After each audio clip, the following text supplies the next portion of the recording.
जी। अगर हम भारत में खेती के पैटर्न की बात करें, तो अभी भी एक बहुत बड़ा वर्ग ऐसा है किसानों का, जो पारंपरिक तरीके से खेती को अपनी आजीविका का साधन बनाकर आगे बढ़ा रहा है और इसमें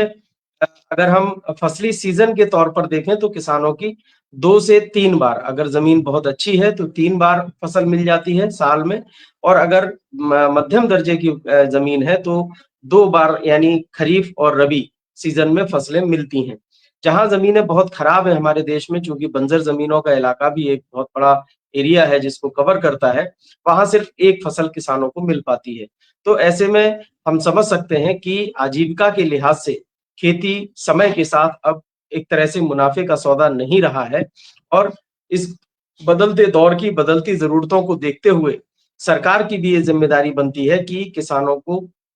जिनकी पूरी तरीके से आजीविका खेती पर निर्भर है, उनके पास आय के इतने साधन हों कि साल भर उनको कुछ ना कुछ आमदनी होती रहे। तो इसके लिए तमाम तरह की योजनाएँ, तमाम तरह के प्रयास किए जा रहे हैं और इन प्रयासों की कड़ी में ही सरकार नई-नई योजनाओं को लाने की पहल कर रही है जिसमें सीधे तौर पर किसानों को कुछ योजनाएँ ऐसी हैं जिनमें वित्तीय सहायता दी जाती है, जिसे डीबीटी ट्रांसफर के माध्यम से कैश जो है वो पैसा दिया जाता है। सब्सिडी के रूप में बहुत सारी सहूलियतें किसानों को मिलती हैं, जिसमें कृषि यंत्रीकरण से लेकर खाद और बीज तक तमाम ऐसी ज़रूरतें जो खेती में संसाधन के तौर पर लगती हैं, उनको सब्सिडी के रूप में जो है वो दिया जाता है, जिससे कि किसानों की जो पॉकेट है उस पर बोझ कम पड़े। इसी प्रकार से तकनीकी सहायता के रूप में ट्रेनिंग से लेकर तमाम दूसरे अन्य जो साधन हैं, जिसमें किसानों को अ, खेत से लेकर जो है बाज़ार तक अपनी उपज को कैसे ले जाना है, कैसे पहुँचाना है यानी ट्रांसपोर्टेशन।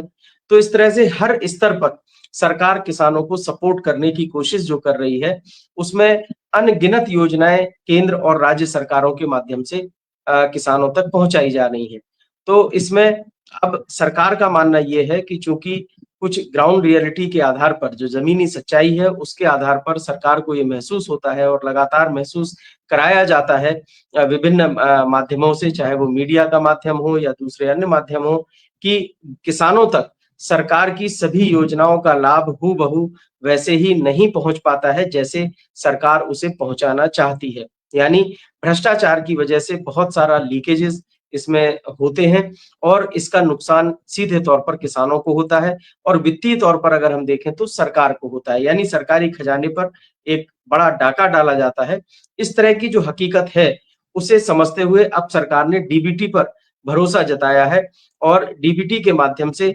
बहुत सारी योजनाओं को किसानों तक पहुँचाने के लिए तमाम कोशिशें की जा रही हैं। इसमें पीएम किसान सम्मान निधि एक ऐसी योजना साबित हुई है, जिसने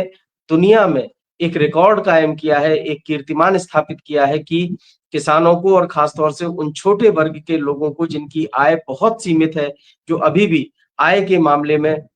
एक समान स्तर पर अभी नहीं पहुँच पाए हैं, उन लोगों के लिए इस तरह का जो डीबीटी है यानी डायरेक्ट बैंक ट्रांसफर सिस्टम जो है, उसका जो है एक कारगर तरीका सामने आया है और उसके कारगर परिणाम भी देखने को मिल रहे हैं। तो अब इससे प्रोत्साहित होकर सरकार ने दूसरी अन्य योजनाओं को भी इसी तरह की योजना में शामिल करके उसको समायोजित करके किसानों तक पहुँचाने की एक पहल की है और ये इसके लिए तैयारी पिछले कुछ सालों से चल रही थी और ऐसा माना जा रहा है कि अब वो समय आ गया है कि 2029 से पहले-पहले जो है वो किसान इस तरह की योजनाओं से लाभ उठा सकेंगे और इसमें पीएम धन योजना जो है वो किस तरह से काम करेगी, इस पर बात की जा रही है। तो अभी हाल ही में जिस तरह से कैबिनेट ने पीएम धन योजना की को मंजूरी दी है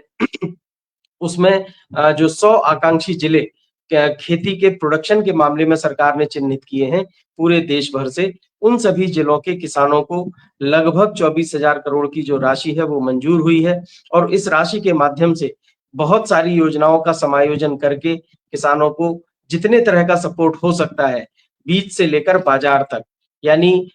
फसल बोने से लेकर उसके प्रोडक्शन के बाई प्रोडक्ट बनाकर उनको मार्केट तक पहुँचाने और सीधे कंज्यूमर तक फ्रॉम फार्मर टू कंज्यूमर ये एक सूत्र तय किया गया है कि किसान खुद ही मार्केट चेन जो बाजार की श्रृंखला है उसका हिस्सा बने यानी किसान सिर्फ किसान ना बना रहे, उत्पादक ना बना रहे, वो कारोबारी भी बने, प्रोसेसिंग करके वो कारोबारी बने, मार्केटिंग करके कारोबारी बने। तो इस तरह की जो स्कीम है, इसमें छोटे किसानों के लिए एक बड़ा स्कोप बनता हुआ दिख रहा है। तो अगर जैसे कि हमने शुरू में जो बात कही कि हमारे यहाँ जो पारंपरिक तरीके से खेती की जा रही है, जिसमें किसान रबी के सीज़न में रबी की फसलों की बुआई करके मंडी में या इधर-उधर औने-पौने दामों पर बेच देते हैं, उससे किसानों को मुनाफ़ा नहीं होता है। और लगातार ये बात कही जा रही है कि जब तक किसान प्रोसेसिंग नहीं करेंगे, खुद जो है मैन्युफैक्चरिंग नहीं करेंगे अपने एग्रीकल्चर प्रोडक्ट की, तब तक उनको सही लाभ नहीं मिल पाएगा। तो इस दिशा में अब चाहे वो फूड प्रोसेसिंग पॉलिसी के माध्यम से हो या सहकारिता को लेकर भी अभी नई पॉलिसी आई है, इसके माध्यम से भी सरकार जो है वो किसानों को बताने की कोशिश कर रही है कि जो छोटे किसान हैं, वो अपने छोटे-छोटे समूह बनाकर, संगठन बनाकर और जो है इस तरह के बड़े काम कर सकते हैं, यानी बड़े स्तर पर प्रोडक्शन को ले जा सकते हैं। तो जिन 100 जिलों में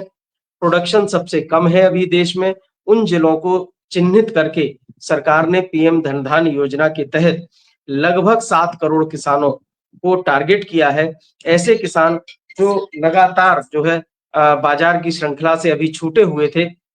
उन सभी किसानों के लिए सरकार ने ये जो योजना शुरू की है, इसके माध्यम से सरकार ये जो है सभी तरह की जो सहूलियतें हैं, उनको पहुँचाएगी और यही इस योजना की सबसे बड़ी खूबी है कि जो लाभ किसानों को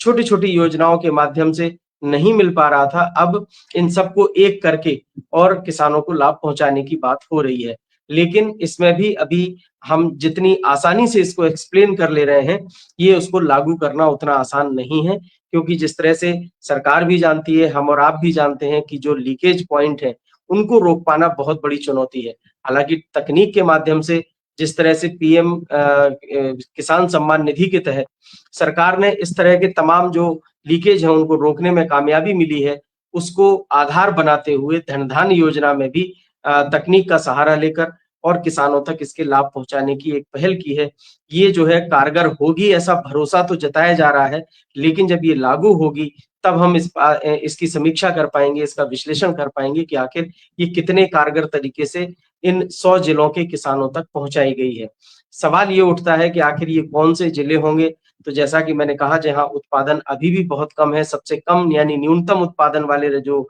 जिले हैं, उनके किसानों को इसमें अभी शामिल किया जा रहा है। धीरे-धीरे इसको आगे और बढ़ाया जाएगा। साइन